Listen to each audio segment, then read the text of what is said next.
Welcome to Fright Club. The first rule of Fright Club is you do talk about Fright Club, based on true events. The mirror's truth. True, nervous, very, very dreadfully nervous I had been and am. But why will you say that I am mad? The disease had sharpened my senses, not destroyed, not dulled them. Above all was the sense of sight acute. I observed what others could not observe. I perceived what others deemed impossible. And now I must tell you of the mirror, that accursed mirror which came to me through inheritance, and which has revealed to me truths so terrible that I dare not contemplate them, yet cannot cease from their contemplation. You fancy me mad. Madmen know nothing. But you should have seen me. You should have seen how wisely I proceeded, with what caution, with what foresight, with what dissimulation I examined that which no mortal eye should examine. For it was not madness that led me to my discovery, but the most deliberate and methodical observation of phenomena, which lesser minds would dismiss as impossible. My Aunt Constance died in the autumn of that year. Died suddenly, as is the way with our family, of a malady which the physicians could neither name nor cure. She left to me her house upon Marlborough Street, a dwelling of some antiquity and considerable gloom, filled with such furnishings as befit a woman of her peculiar tastes and solitary disposition. Among these articles was a vanity mirror of unusual construction, not unusual in its materials, for it was but silver and glass wrought in the common manner, but unusual in its effect upon the beholder. I noticed it first upon the morning following my arrival at the house, when, having installed myself in what had been her chamber, I approached the mirror to perform my customary ablutions. As I raised my hand to smooth my hair, I observed, and here I must beg you to attend most carefully to my words, I observed that the reflection of my hand followed the motion of my actual hand by the space of perhaps a heartbeat. No more than that, a fraction of an instant, yet distinct enough to arrest my attention. At first, I attributed this phenomenon to some defect in my vision, brought on by the fatigue of travel and the melancholy of bereavement. I closed my eyes, counted to 10, and looked again. The delay persisted. I moved my other hand, then both hands in succession, then turned my head from side to side. In every instance, the reflection lagged behind the reality by that same infinitesimal yet unmistakable interval. Now you will say this was impossible, that mirrors reflect instantaneously, as all natural philosophy teaches us. And indeed, had I not observed it with my own eyes, I should have dismissed such a notion as the fancy of a disordered brain. But I am a man of scientific temperament, trained in the observation of natural phenomena, and I could not ignore what I had seen. I resolved to test the matter more rigorously. I procured a timepiece of the finest manufacture, and positioned myself before the mirror at precisely noon. For the space of 1 hour I performed various movements, raising and lowering my arms, tilting my head, opening and closing my mouth, while timing each action with mathematical precision. The delay remained constant, 1/2 a second, no more, no less. But as the days passed, I began to suspect that the delay was not constant after all. On the 3rd day of my residence, I timed the interval at 3/4 of a second. On the 4th day, a full second. By the end of the first week, the delay had increased to nearly 2 seconds, and I could perceive it clearly without the aid of instruments. It was then that I began to notice other peculiarities. My reflection, while delayed, seemed somehow more vivid than reality itself. The colors appeared more saturated, the details more sharp. Most disturbing of all, my reflected countenance bore an expression which I had not consciously assumed, a look of profound sorrow, as though the mirror self knew of griefs which the real self had forgotten. I confided these observations to my physician, Dr. Pemberton, a man of considerable learning, and my intimate friend since childhood. He listened with the gravity befitting a man of science, then examined both myself and the mirror with the thoroughest care. His conclusion was swift and certain. I suffered from nervous exhaustion brought on by grief, and the mirror showed nothing more remarkable than what any mirror shows, the immediate reflection of what stands before it. "See here, my dear fellow," said he, demonstrating before the glass. "Observe how my reflection moves in perfect synchrony with my person. There is no delay, no peculiarity whatever. Your mind, overwrought by recent events, has conjured phantoms where none exist." I watched his demonstration with growing amazement, for indeed his reflection moved with perfect simultaneity. Yet when I stepped before the mirror in his place, the delay was as pronounced as ever. Dr. Pemberton, observing my movements, declared them also to be in perfect synchrony with their reflection. He could not see what I saw. He could not perceive what had become to me as plain as the light of day. From that moment, I understood that I stood alone with this terrible knowledge. Whether through some peculiar sensitivity of my vision, or some unique property of the mirror itself when viewed by me alone, I had become privy to a phenomenon invisible to all other eyes. This realization, rather than bringing comfort, filled me with a species of dread which I cannot adequately describe. For if the mirror showed me truths hidden from others, what other truths might it reveal? I began to spend long hours before the glass, studying not merely the delay, but every aspect of my reflection. I noted how the mirror self aged. While I gazed upon a face which showed my 37 years, the reflection showed something subtly different. Lines more deeply etched, hair more thoroughly silvered, eyes bearing the weight of sorrows I could not name. The delay continued to increase. By the end of the second week, my reflection lagged nearly 5 seconds behind my movements. I would raise my hand and could count 1 Mississippi, 2 Mississippi, 3 Mississippi, 4 Mississippi, 5 Mississippi, before seeing the reflected hand rise. During those seconds, the mirror showed not the motion I was making, but the motion I had made, a record, as it were, of my immediate past. But stranger still was what occurred during the interval itself, for in those seconds when my reflection had not yet begun to move, I could observe it clearly as a thing independent of my will, and what I observed filled me with an ever-growing horror. The reflection was aging, not gradually, not imperceptibly, but with a dreadful acceleration that became more apparent with each passing day. While I remained 37, the face in the mirror showed 38, then 39, then 40. The changes were subtle, but unmistakable to one who studied them with such obsessive attention as I did. A new line here, a deeper furrow there, a graying of the temples that had not been gray the day before. I began to document these changes with the precision of a natural philosopher. I sketched my reflection daily, noting each new mark of age, each subtle alteration of feature. The evidence was incontrovertible. While my physical self remained constant, my reflected self aged at a rate perhaps 10 times normal. It was during the 3rd week that the reflection began to move independently.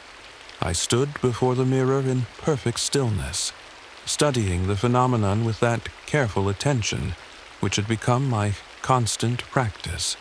The delay had now increased to nearly 10 seconds, and during this interval, I observed my reflection engaged in activities I had not performed.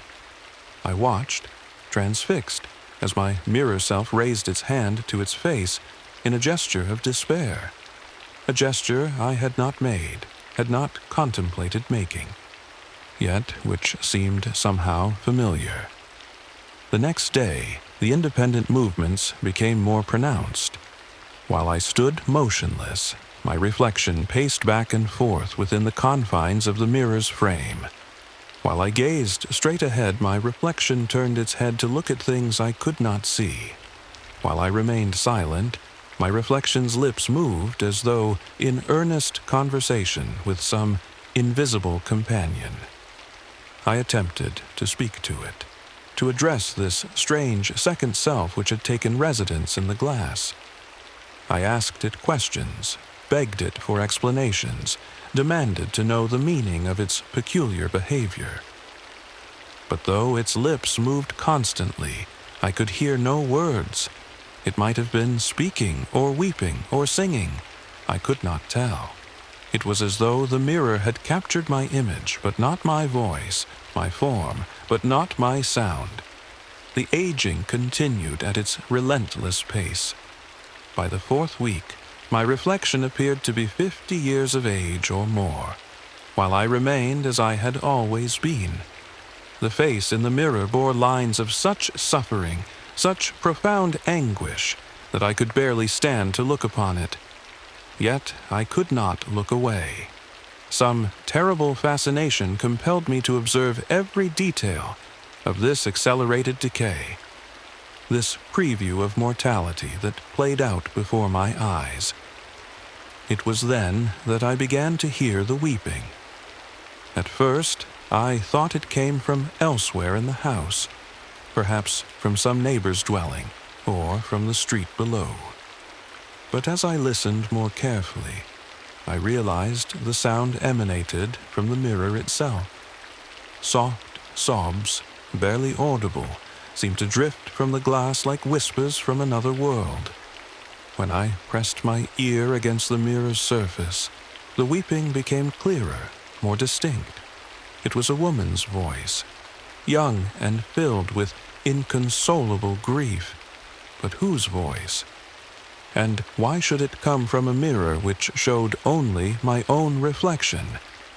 I began to research the history of the mirror, thinking perhaps to discover some tragedy associated with it, some previous owner whose sorrow had somehow become embedded in the glass.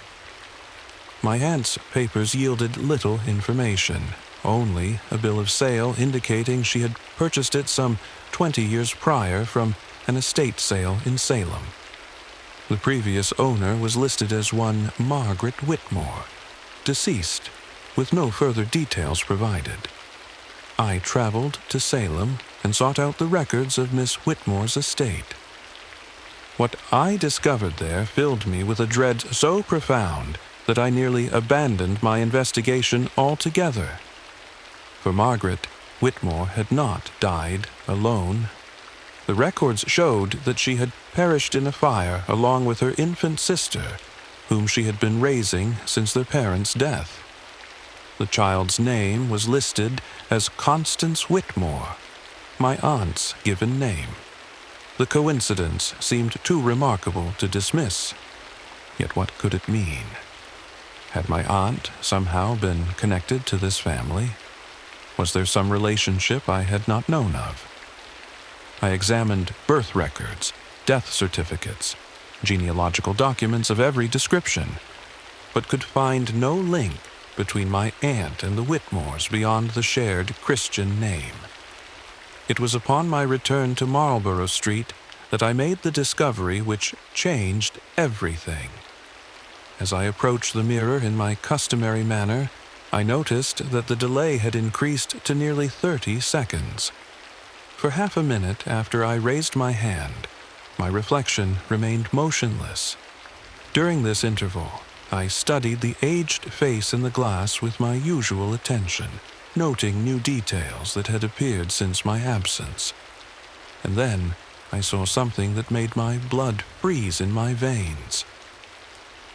For just a moment, no more than the space of a heartbeat, I glimpsed another face in the mirror. Not my own reflection, aged and sorrowful though it was, but the face of a young woman. She appeared to be looking directly at me with eyes full of desperate pleading, her mouth moving, as though she sought to speak some urgent message. I cried out in my astonishment and stepped back from the glass.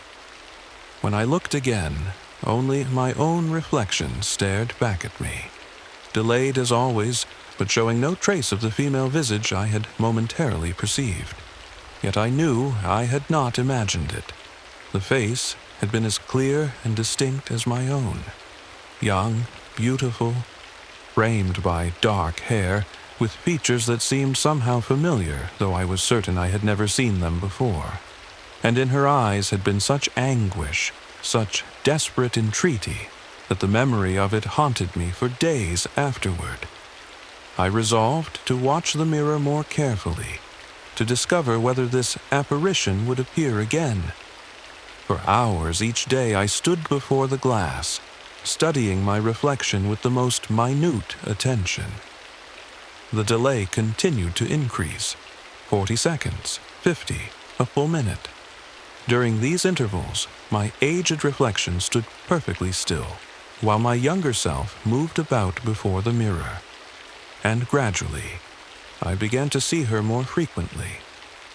At first, she appeared only in the briefest glimpses, a flash of her face replacing my reflection for an instant, a hint of her form standing beside my own. But as the delay grew longer, her appearances became more sustained. I could observe her for several seconds at a time, watching as she moved within the mirror's confines, her lips forming words I could not hear, her hands reaching toward the glass as though she sought to break through from whatever realm contained her. Her face bore an expression of the most desperate urgency. She seemed to be trying to tell me something of vital importance, some message which she was unable to communicate across the barrier that separated us. I spoke to her, pressed my hands against the glass, begged her to somehow make herself understood. But though she appeared to hear me, her eyes would follow my movements, her expression would change in response to my words. She remained as silent as she was intangible. The weeping I had heard now made terrible sense. It was her voice that drifted from the mirror, her sobs that echoed through the glass during the long hours of the night. She was trapped there, imprisoned within the silvered surface, able to appear only during those moments when my reflection was delayed, when some gap existed between reality and its representation. But who was she? And why did her face seem so hauntingly familiar? It was while studying an old photograph of my family that I found the answer, an answer so terrible that I wish I had never sought it, so monstrous that it has destroyed any peace I might have known in this life. The photograph was taken when I was perhaps 7 years of age. It showed myself, my parents, and my infant sister gathered in the parlor of our childhood home. My sister was but 2 years old in the image, too young to sit still for the photographer's lengthy exposure. She appeared as little more than a blur of white christening gown and dark hair.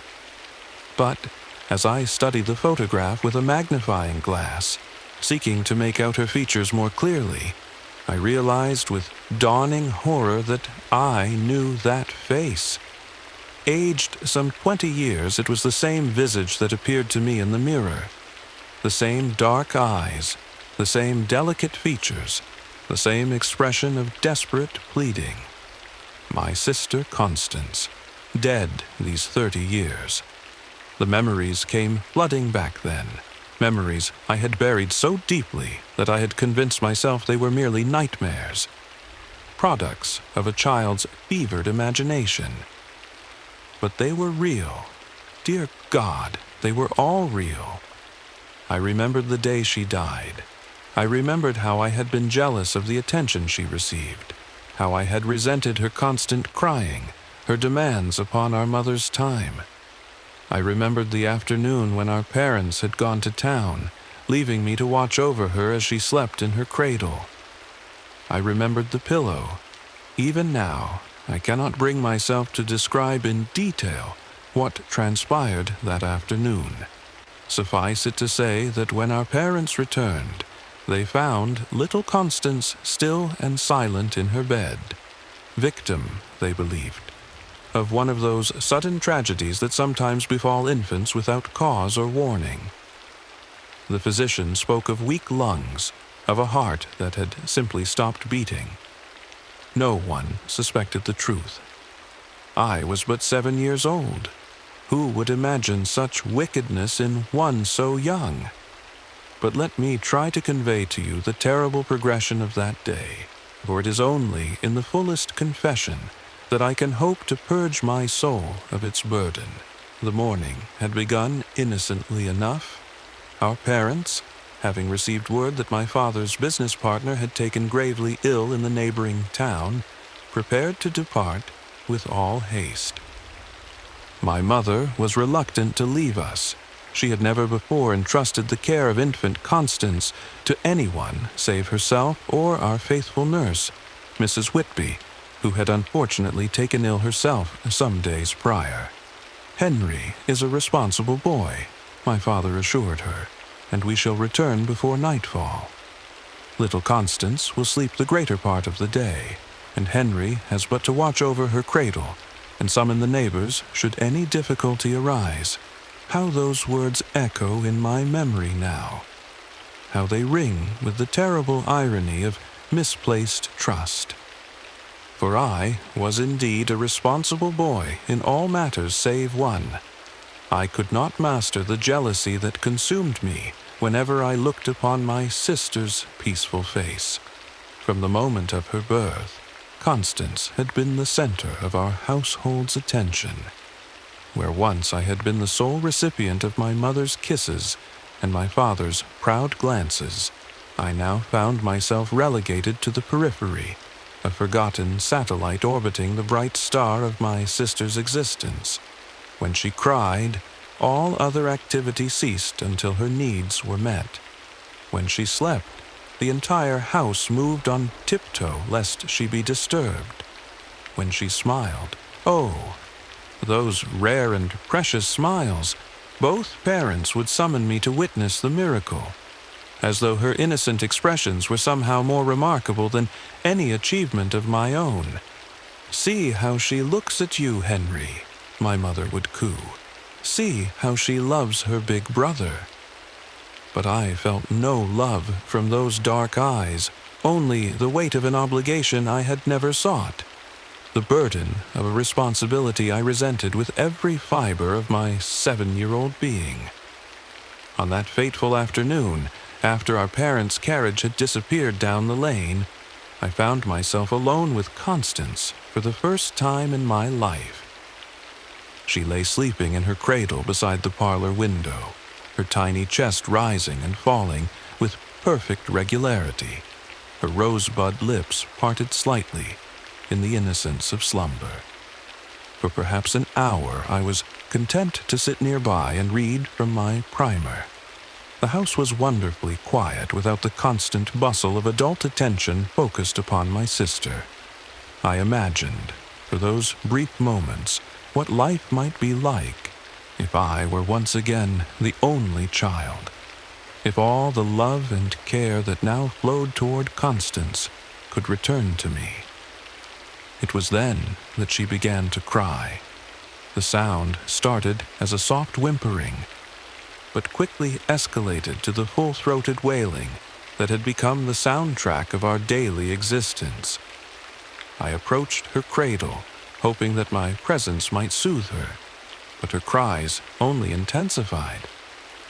I tried the remedies I had observed my mother employ, rocking the cradle gently, making soft, shushing sounds, offering my finger for her to grasp.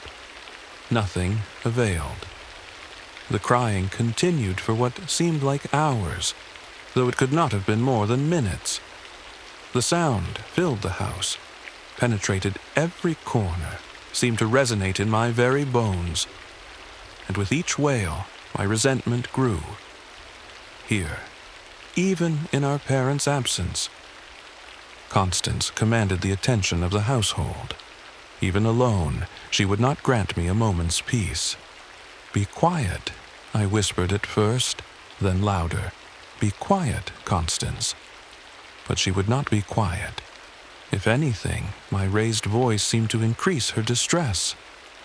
Her face grew red with the effort of her crying. Her tiny fists waved in the air as though she were fighting some invisible enemy. It was then that I noticed the pillow.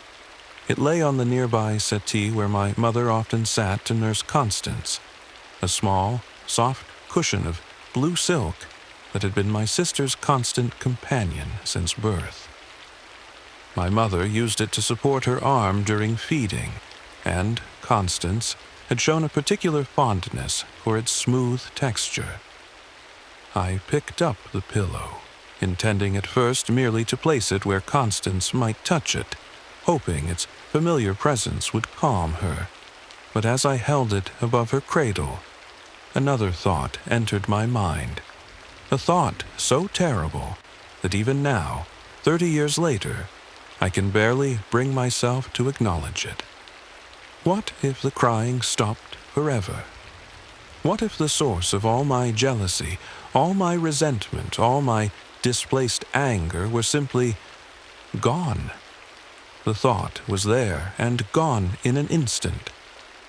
But it left behind a seed of possibility that began immediately to germinate. I looked down at Constance's red, contorted face, listened to her endless wailing, and felt something cold and final settle in my chest. I could make it stop. The pillow was soft, small enough to cover her entirely. If I pressed it down gently, just for a moment, just until the crying ceased, surely no harm would come of it. Infants slept deeply. Perhaps she would simply fall back into slumber, and I would have the quiet I so desperately craved. Even as these thoughts formed, some deeper part of my mind recoiled in horror.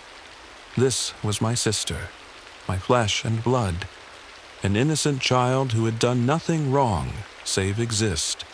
But the rational voice was drowned out by the endless crying, by months of accumulated resentment, by the simple, terrible logic of a 7-year-old boy who wanted only to be the center of his world once more. I lowered the pillow. At first, I told myself I was merely trying to muffle the sound, to create a barrier between Constance's cries and my overwhelmed senses. But as the silk pressed against her face, as her struggles grew weaker, as the crying finally, blessedly stopped, I knew what I was doing. I knew, and I did not stop. The silence, when it came, was absolute. For the first time in months, the house was truly quiet. No crying, no frantic parental voices, no hurried footsteps on the stairs. Just peace. Just the sweet, perfect silence I had craved for so long. It was only when I lifted the pillow and saw Constance's still gray face that the full horror of my actions crashed over me. Her dark eyes, which had seemed to judge me so severely in life, now stared at nothing with the glassy fixity of death. Her tiny chest, which had risen and fallen with such persistent regularity, was motionless. I had killed her. The realization struck me with such force that I staggered backward, nearly falling into the cold fireplace. My 7-year-old mind struggled to comprehend what I had done, to process the magnitude of my crime. This was not a broken toy that could be mended, not a torn book that could be repaired. This was death, final, irrevocable, eternal. I remember standing there for an infinite moment, the pillow still clutched in my trembling hands, staring at the evidence of my monstrous act. Then, with the strange clarity that sometimes accompanies extreme shock, I began to plan. I replaced the pillow on the settee exactly as it had been. I arranged Constance in her cradle to appear naturally positioned, as though she had simply fallen asleep. I smoothed her christening gown and folded her hands across her chest in an attitude of peaceful repose. To any observer, she would appear to have died quietly in her sleep, a victim of infant mortality, tragic but not uncommon. Then I sat down with my primer and waited for our parents to return. They found me there some hours later, diligently studying my lessons beside Constance's silent cradle. My mother approached first, smiling at the peaceful scene, reaching down to check on her sleeping daughter. Her scream, when it came, seemed to tear through the very fabric of reality. What followed was a chaos of grief, disbelief, and frantic medical consultation. Dr. Morrison was summoned from his dinner to examine the body. He could find no obvious cause of death, no sign of violence or distress.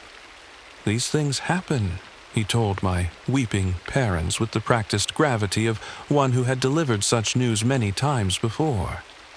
"Infants are fragile creatures. Sometimes the heart simply stops beating without warning or cause. There is nothing you could have done." My parents clung to his words as drowning souls cling to driftwood. They blamed themselves, of course, wondered if they should not have left us alone, questioned whether some sign of illness had escaped their notice. But they never suspected their surviving child, their 7-year-old son who sat pale and silent in the corner, apparently too young to fully comprehend the tragedy that had befallen our family. I became, in their eyes, not a murderer, but a secondary victim, a child who had lost his beloved sister, who would need extra love and attention to help him through his grief. The irony was unbearable. In seeking to reclaim my parents' undivided affection, I had achieved exactly that, but at a price so terrible that I could never truly enjoy the victory. The funeral was held 3 days later. I remember little of the service itself, save for the sight of that impossibly small coffin and the sound of my mother's broken weeping. But I remember with perfect clarity the moment when they lowered Constance into the ground. As the first shovelful of earth struck the wooden lid, I felt something break inside my chest. Not grief, exactly, but the final severing of whatever connection had existed between my innocent past and my guilty present. I was no longer merely Henry, the eldest child of loving parents. I was Henry the murderer, Henry the deceiver, Henry who carried the weight of an unspeakable secret that would poison every moment of his existence from that day forward. In the weeks that followed, I tried to return to my normal life. I attended my lessons, played with my toys, accepted the gentle ministrations of my grief-stricken parents. But nothing was the same. Every kindness they showed me felt like a dagger of guilt. Every mention of Constance's name made me flinch, as though I had been struck. Every night brought dreams of that small, still face and those accusing, sightless eyes. It was during this period that I wrote the letter I had forgotten, until finding it hidden in the mirror's frame. I remember composing it by candlelight in my room, my 7-year-old hand struggling to form the words that might somehow ease the terrible pressure in my chest. I had thought that by confessing my crime to paper, by acknowledging what I had done, I might find some measure of peace. But peace did not come. Instead, as I finished writing, I was overwhelmed by a new terror, the fear that someone might discover my confession. I could not bear the thought of my parents reading those words, of seeing the horror and revulsion that would surely fill their eyes. Better to carry the secret alone than to destroy what remained of their love for me.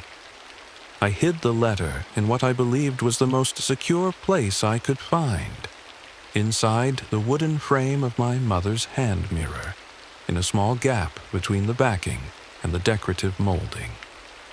I told myself that someday, when I was older and braver, I would retrieve it and perhaps find the courage to confess my crime properly.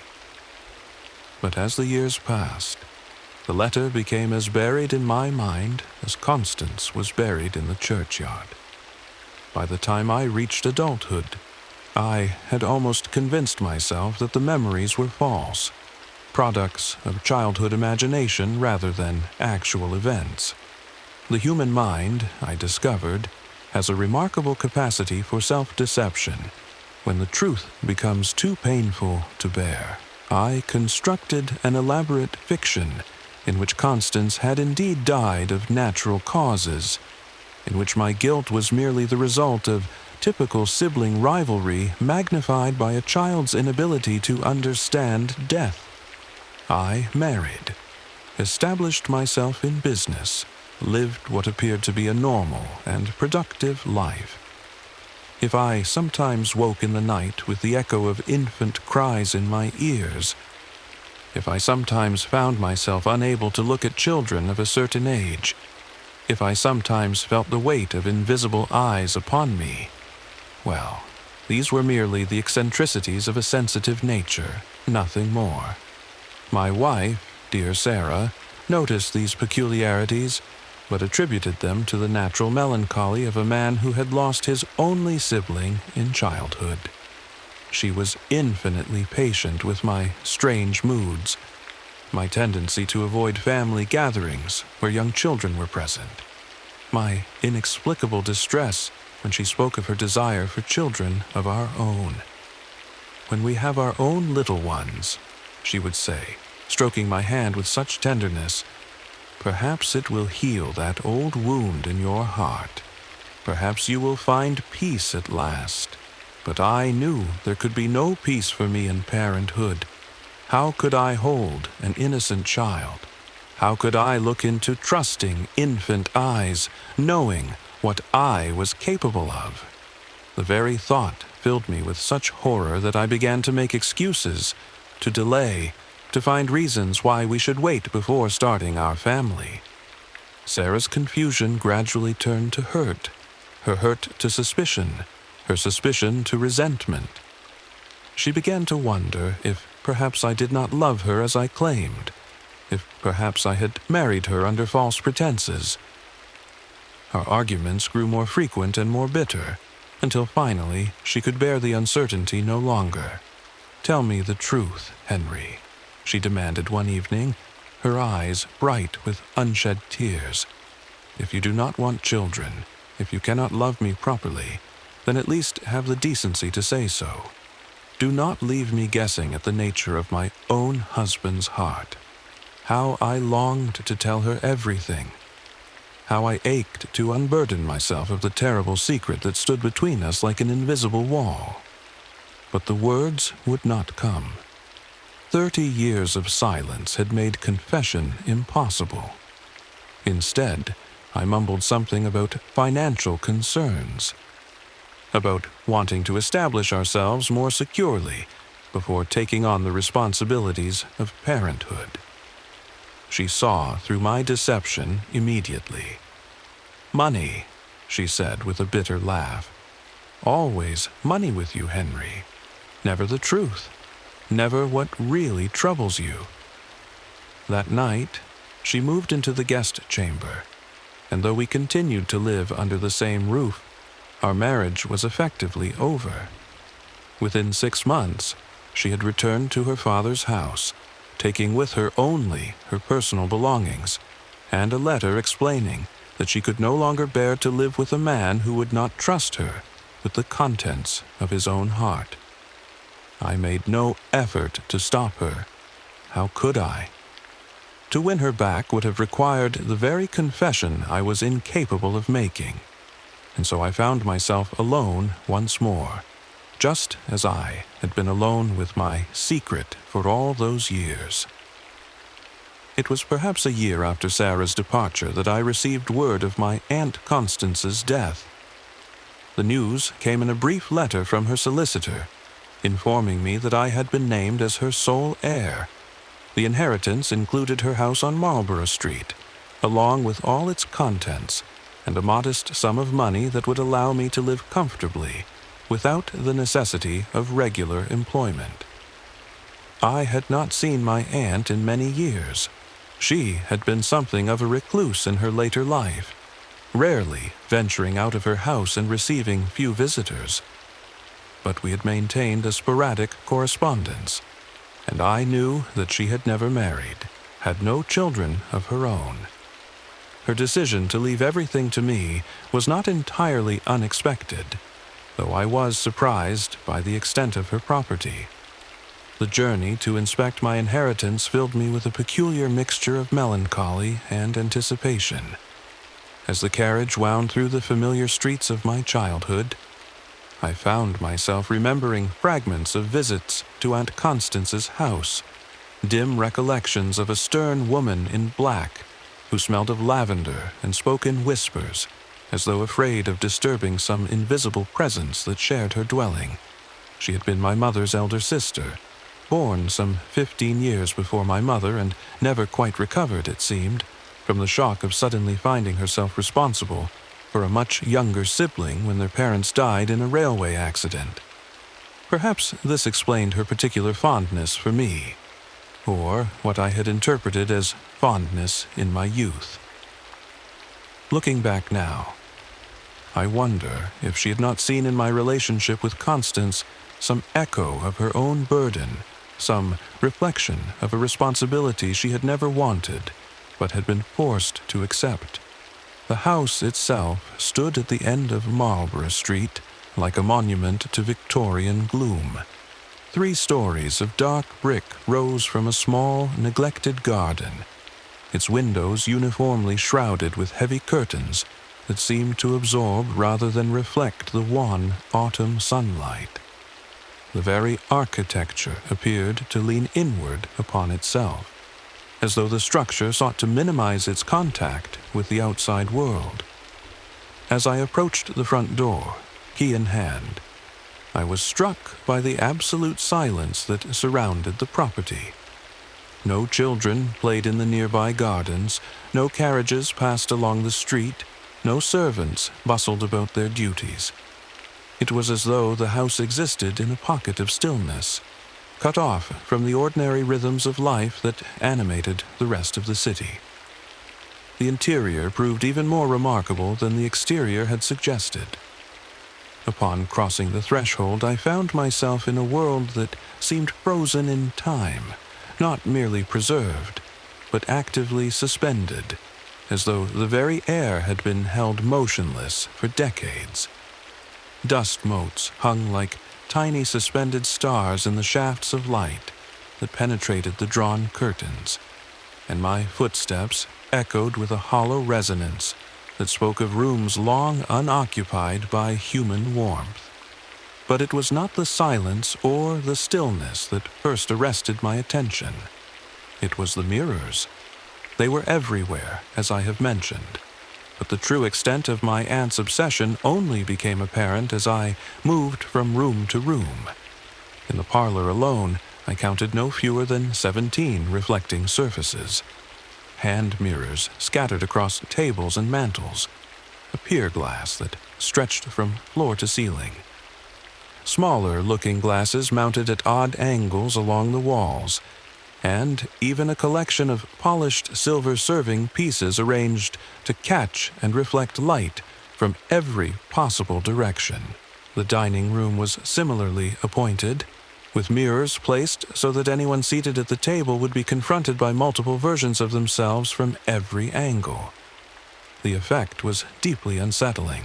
To sit in such a room would be to dine in the company of infinite reflections, a solitary meal transformed into a gathering of spectral doubles.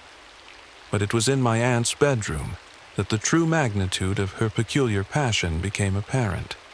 Here, mirrors covered not merely the walls, but portions of the ceiling as well, creating a disorienting maze of reflections that seemed to extend infinitely in all directions. Standing in the center of the room was like existing at the heart of a kaleidoscope, surrounded by fragmentary images that shifted and multiplied with every movement. I spent the better part of that first day cataloging the mirrors, attempting to understand what could have driven my aunt to surround herself with such a multitude of reflecting surfaces. Some appeared to be valuable antiques, ornately framed pieces that must have cost considerable sums. Others were simple hand mirrors of the sort any lady might keep on her dressing table. Still, others seemed to have been chosen purely for their reflective properties, with little regard for their aesthetic value. Among this bewildering collection, the vanity mirror that would prove to be my undoing seemed almost unremarkable. It sat upon a small table near the window in what had been my aunt's bedroom, its silver surface slightly tarnished with age, its wooden frame carved in the elaborate style of the previous century.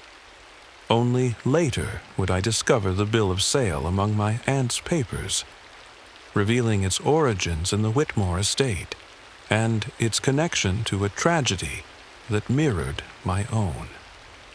On that first evening in the house, however, I noticed nothing unusual about the mirror save its excellent preservation. When I glanced into it while arranging my belongings, it showed me exactly what I expected to see. My own face, perhaps a bit more haggard than I cared to admit, bearing the lines that 30 years of hidden guilt had etched into my features. I slept poorly that first night, disturbed by the strange acoustics of the house and the oppressive weight of so many reflective surfaces surrounding me. Every creak of the settling timbers seemed amplified, every whisper of wind through the eaves transformed into something that sounded almost like human voices. I found myself starting awake repeatedly, convinced that I had heard footsteps in the hallway or the soft closing of a door.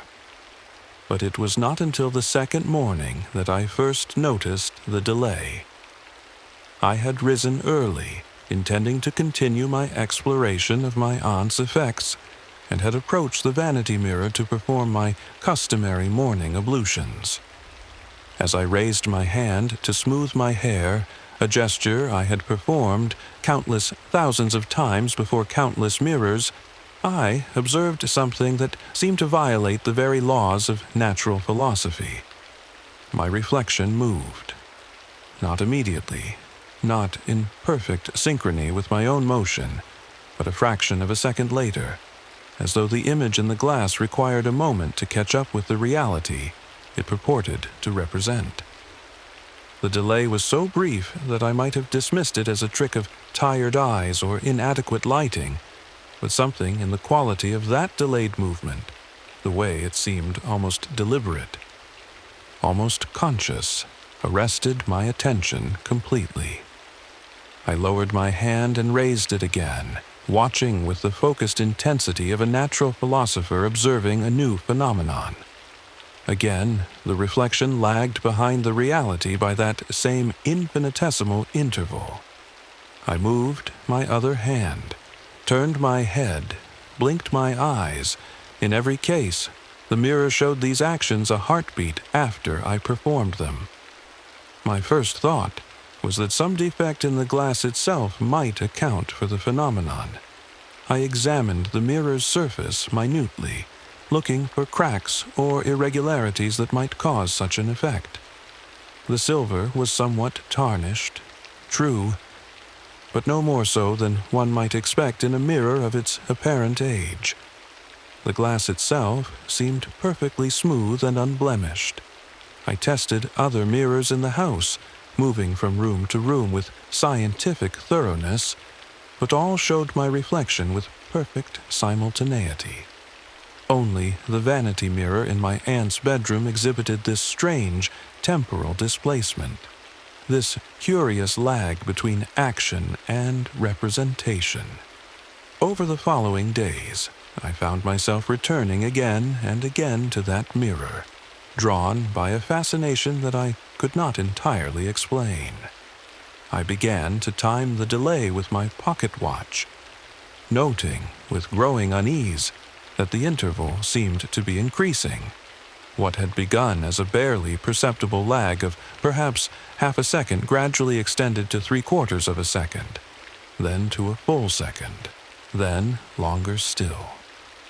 By the end of my first week in the house, the delay had grown so pronounced that I could perform an entire gesture, raising my hand, touching my face, even taking a step backward, before seeing the corresponding motion begin in the mirror. It was as though the reflection belonged to some parallel version of myself, one that existed a few moments in the past and was forever trying to catch up with the present. But even more disturbing than the increasing delay was the growing conviction that my reflection was not merely delayed, but different. The face that looked back at me from the glass bore lines that I did not remember acquiring, showed a weariness that seemed deeper than my own. When I smiled, the reflection's smile appeared forced, almost pained. When I frowned, the reflected frown seemed to carry a weight of sorrow that I had not consciously felt. It was as though the mirror showed not the man I was, but the man I would become, or perhaps the man I truly was, beneath the carefully constructed facade I presented to the world. I began keeping detailed records of these observations, approaching the phenomenon with the systematic methodology that my scientific training had taught me. Each morning and evening, I would stand before the mirror and note the duration of the delay, the quality of the reflection, any unusual characteristics that might provide clues to the underlying cause. What emerged from these careful observations was a pattern both fascinating and terrifying. The delays were longest during the hours of darkness, shortest in the bright light of midday. They intensified during periods of emotional stress, after reading Sarah's final letter, for instance, or when handling some memento of my childhood that stirred unwelcome memories. Most disturbing of all, the reflection seemed to age at a rate far exceeding my own physical aging, showing new lines and gray hairs that had no counterpart in my actual appearance. It was during the 3rd week of my residence that I first heard the weeping. The sound came in the deep hours of the night, when the house was at its most silent and the darkness most complete. At first, I attributed it to the wind moving through the eaves, or perhaps some small animal that had found its way into the walls. But as I listened more carefully, I realized that the sound was unmistakably human, the soft, heartbroken sobbing of someone in the depths of despair. I searched the house from attic to cellar, but could find no source for the weeping. It seemed to come from everywhere and nowhere, as though the very walls themselves were mourning some ancient grief. But whenever I approached the vanity mirror, the sound grew clearer, more distinct, until I could make out individual sobs and even, occasionally, what sounded like whispered words. The voice was that of a young woman, filled with such profound sadness that it pierced me to the heart. Yet there was something familiar about it, something that stirred memories I could not quite bring into focus. I would press my ear against the mirror's surface, straining to catch the words, but they remained maddeningly unclear, fragments of meaning that dissolved even as I grasped for them. It was then that I began to research the mirror's history in earnest. convinced that some tragedy associated with the object itself might explain the phenomena I was experiencing. My aunt's papers, while voluminous, yielded little information about the mirror's provenance. Only the bill of sale from the Whitmore estate in Salem, dated some 20 years prior. The name Whitmore seemed familiar, though I could not immediately place it. It was only when I noticed that the deceased owner was listed as Margaret Whitmore, and that she had died along with her infant sister, Constance, that the significance of the coincidence struck me. My aunt, also named Constance, had purchased a mirror from an estate where a child bearing her name had died under mysterious circumstances. The implications were too disturbing to ignore. I resolved to travel to Salem and investigate the matter more thoroughly, hoping that knowledge of the mirror's history might provide some explanation for its strange behavior. The journey to Salem took the better part of a day, and I spent the time reviewing what little I knew of the Whitmore case. The records I had found mentioned a fire, but provided few details about the circumstances of the deaths. Margaret Whitmore had been caring for her infant sister when the tragedy occurred, and both had perished in the blaze. But as I delved deeper into the public records in Salem, a more complex and troubling picture began to emerge. The fire, it seemed, had been confined to a single room of the Whitmore house, the nursery where little Constance had been sleeping. Margaret had been found in the same room, overcome by smoke, but the rest of the house had been largely undamaged. More troubling still were the whispered suspicions recorded in contemporary newspaper accounts. Some neighbors had noted that Margaret seemed strangely composed in the immediate aftermath of the fire, showing little of the hysterical grief one might expect from someone who had just lost her beloved sister. Others mentioned that she had been seen purchasing lamp oil earlier that day, despite the fact that the house was equipped with gas lighting throughout. The official cause of the fire was listed as an overturned lamp, but reading between the lines of the various accounts, I began to suspect that Margaret Whitmore had deliberately set the blaze that killed her sister. The parallels to my own crime were too exact to be coincidental.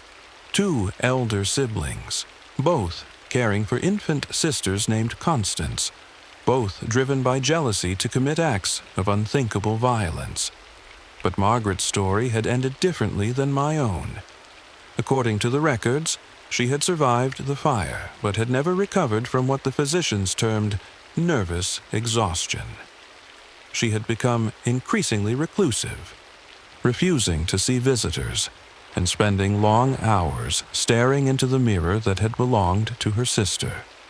Neighbors reported hearing strange sounds from the house, weeping, they said, and sometimes what sounded like conversations between Margaret and some invisible companion. The end had come 3 years after the fire. Margaret was found dead in her bedroom, her wrists slashed, her body positioned so that she faced the mirror even in death. Her final letter, addressed to no one, contained a full confession of her crime and a plea for forgiveness from the sister she had murdered. I read this account with growing horror, seeing in Margaret's fate a preview of my own possible future. Here was someone who had committed the same crime I had committed, who had carried the same burden of guilt, who had been haunted by the same spectral visitations. The mirror had revealed her secret just as it was now revealing mine. But there was something else in the records, something that filled me with an even deeper dread. According to the inventory of Margaret's estate, the mirror had been purchased new for the nursery, shortly after little Constance's birth. It had no previous history of supernatural phenomena, no connection to any other tragedy or crime. The mirror, it seemed, was not inherently haunted. Rather, it served as a focal point for guilt so profound that it had taken on a life of its own, a lens that concentrated and amplified the self-hatred of those who looked into it. Margaret had imbued it with her own tortured psyche, and now it was doing the same to me. I returned to Marlborough Street in a state of profound agitation, my mind reeling with the implications of what I had discovered.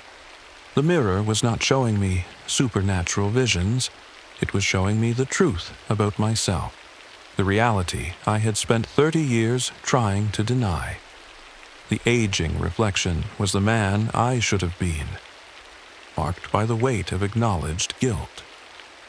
The delays were manifestations of my fractured relationship with reality, the gap between the persona I had constructed and the murderer I truly was. And the weeping voice was my own conscience, given form and substance by 30 years of suppressed remorse. But understanding the phenomenon did not diminish its power over me. If anything, the knowledge that the mirror showed only what already existed within my own mind made its revelations more terrible, not less. I was not being haunted by some external spirit. I was being consumed by the monster I had always carried within myself. As the days passed, the mirror's effects continued to intensify. The delays grew longer, sometimes extending to minutes at a time, during which I could observe my reflection engaged in activities I had not performed. I watched, transfixed, as my mirror self wept, as it pressed its hands against the glass in gestures of desperate entreaty, as it aged before my eyes into a figure of such profound anguish that I could barely stand to look upon it. The weeping, too, became more frequent and more distinct.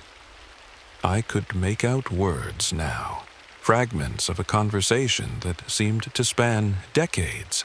Sometimes it was the voice of a child, calling for her mother with heartbreaking desperation.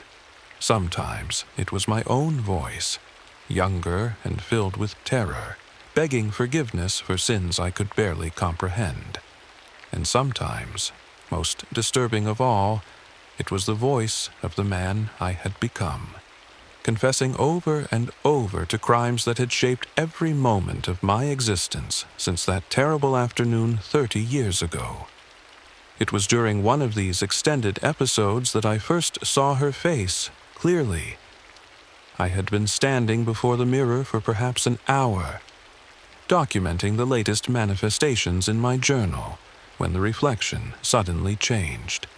Instead of my own aged and guilty visage, I saw the face of a young woman, beautiful, innocent, framed by dark hair and marked by eyes that held not love, but terrible accusation. She looked directly at me through the glass, her mouth opening in what I realized with dawning horror was a scream, a silent, eternal scream of rage and betrayal. Her small hands pressed against the mirror's surface, not in greeting, but in desperate attempt to break through, to reach me, to drag me into whatever realm of torment she now inhabited. For I knew that face. Despite the impossibility of it, despite the 30 years that had passed since I had last seen those features, I knew beyond any doubt that I had looked upon the face of my sister Constance, not aged to womanhood as I had first believed, but frozen forever in the moment of her death, her infant features somehow mature enough to show the full weight of understanding, of knowledge, of absolute and eternal hatred. The recognition brought with it not the flood of guilty memories I had expected, but something far worse, the realization that she had been watching me all along. Every moment of my adult life, every false smile, every lie, every night I had slept peacefully while she lay cold in the ground, she had witnessed it all. She had seen me marry Sarah, had watched me destroy that marriage rather than confess my crime, had observed 30 years of cowardice and self-deception, and now she had found a way to reach me. The pointing gesture began then, that urgent, insistent movement that would drive me to the edge of madness. But she was not pointing toward some hidden evidence of my crime. She was pointing at me, accusing, condemning, demanding justice that would never come. Night after night she appeared, her silent screams growing more violent, her accusatory finger never wavering. I searched the room frantically, tearing apart furniture, clawing at walls, convinced that she was directing me toward some means of atonement. But there was nothing but her endless, merciless judgment. I found the letter, yes, that childish confession hidden in the mirror's frame. But when I read it, expecting some measure of relief, I found only further condemnation. The words seemed to writhe on the page like living things, rearranging themselves into new accusations, new evidence of my guilt. "I am sorry," the letter had said in my 7-year-old hand. But now the words read differently. "I am not sorry. I would do it again. I wanted her dead. I wanted them all dead. The handwriting was mine. Yet I had no memory of forming these new words, these terrible truths that my child self had somehow known and hidden even from me. The mirror's delays grew longer, extending now to hours at a time. I would stand before it in the morning and find myself still there when darkness fell, watching Constance's ever more violent pantomimes of rage and revenge. She showed me my crime over and over, but not as the spontaneous act of a jealous child I had convinced myself it was. She showed me planning it, waiting for our parents to leave, testing the pillow's weight in my small hands, practicing the motion. She showed me smiling as I pressed it down, delighting in her struggles, taking pleasure in the growing weakness of her resistance. These were not memories, but revelations, truths about myself that I had buried so deeply I had never known they existed. I had not killed Constance in a moment of childish impulse. I had murdered her with deliberate, calculated malice, and then spent 30 years constructing elaborate lies to hide the monster I had always been. The weeping I heard now was not hers but mine, the sound of a man finally confronting the true depth of his own evil. But even this recognition brought no release, no catharsis, no peace. For Constance was not interested in my remorse. She wanted something far simpler and far more terrible. She wanted me to join her. The mirror began to show me visions of my own death, not the peaceful passing I had sometimes imagined, but violent, agonizing ends that matched the suffering I had inflicted upon her. I saw myself with the pillow pressed against my own face, felt the sensation of suffocating, as she had suffocated. I saw my corpse arranged in the same peaceful pose I had given her, the same false tranquility I had used to deceive our parents, and through it all, Constance watched with those knowing, hateful eyes, no longer the innocent child I had murdered, but something far more terrible, justice itself, patient and implacable, and absolutely without mercy. I began to avoid the mirror, covering it with heavy cloth, barricading myself in other rooms. But I could hear her calling to me through the walls, through the floors, through the very foundations of the house.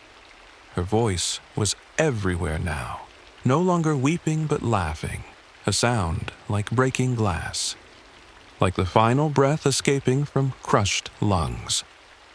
Dr. Pemberton found me 3 days later, when I failed to appear for our scheduled appointment. I was standing before the uncovered mirror, having torn away the cloth in my delirium, my hands pressed against the glass, as hers were pressed against it from the other side. But I was no longer looking at Constance, I was looking at myself, but not as I was. The reflection showed me as I truly was, stripped of all pretense and self-deception. I saw the 7-year-old murderer, grown to adulthood but unchanged in his essential nature. I saw the monster who had destroyed not only his sister, but everyone who had ever tried to love him. I saw 30 years of lies and cowardice and carefully hidden cruelty. And in that moment of perfect, terrible clarity, I understood what Constance had been trying to tell me all along. There was no forgiveness. There was no redemption. There was no peace. There was only truth, and truth was damnation. The mirror cracked then, a spider web of fractures spreading outward from where my palms touched the glass. But the reflection did not shatter. If anything, it became clearer, more vivid, more inescapably real. I saw myself as I had always been, as I would always be, a killer, a deceiver, a creature so fundamentally corrupted that even death would bring no escape. For Constance had shown me the final truth, that hell was not some distant realm of fire and brimstone, but the simple act of seeing oneself clearly, completely, without the merciful veil of self-deception. And I would see myself thus for all eternity. They found me there the next morning, my body collapsed before the shattered mirror, my eyes wide and staring, my face frozen in an expression of such absolute horror that Dr. Pemberton could barely bring himself to examine the corpse. The mirror was broken beyond repair. Its surface, a maze of cracks and distortions. But in one small, intact section near the bottom, those who looked closely could still see a reflection, not of themselves, but of a 7-year-old boy holding a pillow, his face twisted with an expression of malevolent joy that no child should ever wear. And sometimes, late at night, residents of Marlborough Street report hearing the sound of weeping from the empty house. Not one voice, but two, crying together in perfect eternal harmony of guilt and accusation. Murderer and victim, bound forever in a dance of damnation that death itself could not end. For some sins are too terrible to be forgiven, and some truths too devastating to be survived. The mirror tells no lies.